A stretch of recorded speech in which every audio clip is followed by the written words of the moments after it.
மோசமான கொரோனா காலத்திலும் பருத்தி உற்பத்தியில் உலகில் முதல் நாடாக உருவாகும் இந்தியா.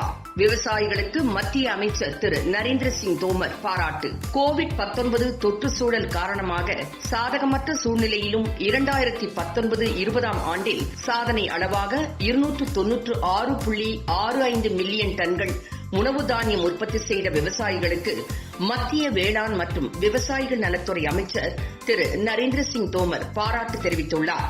பருப்புகள் மற்றும் எண்ணெய் வித்துக்களின் உற்பத்தியும் முறையே 23.15 மற்றும் 33.42 மில்லியன் டன்களாக இருக்கும் என எதிர்பார்க்கப்படுகிறது என்றார்.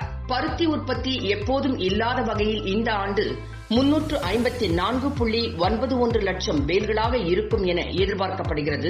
இதன் மூலம் உலக அளவில் பருத்தி உற்பத்தியில் இந்தியா முதலிடம் பெறும். இந்திய வேளாண் வரலாற்றில் இந்த ஆண்டு ஒரு மைல்கல். செப்டம்பர் வரையிலான இந்த ஆண்டு காரிஃப் பருவத்தில் 1113 லட்சம் ஹெக்டேர் நிலங்களில் சாகுபடி செய்யப்பட்டுள்ளது.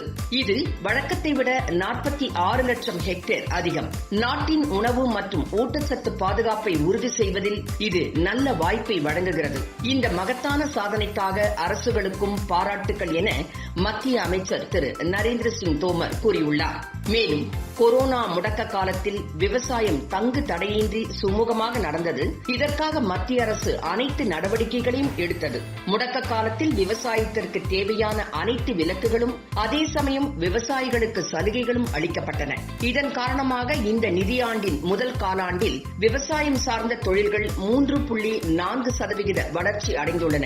மகாத்மா காந்தி தேசிய ஊரக வேலைவாய்ப்பு உறுதி திட்டம் மற்றும் பிரதமரின் ஏழைகள் நலன் உணவு திட்டம் ஆகியவை விவசாய தொழிலாளர்களுக்கு வழங்கப்பட்டது என்றும் அமைச்சர் திரு நரேந்திர சிங் தோமர் தெரிவித்தார்.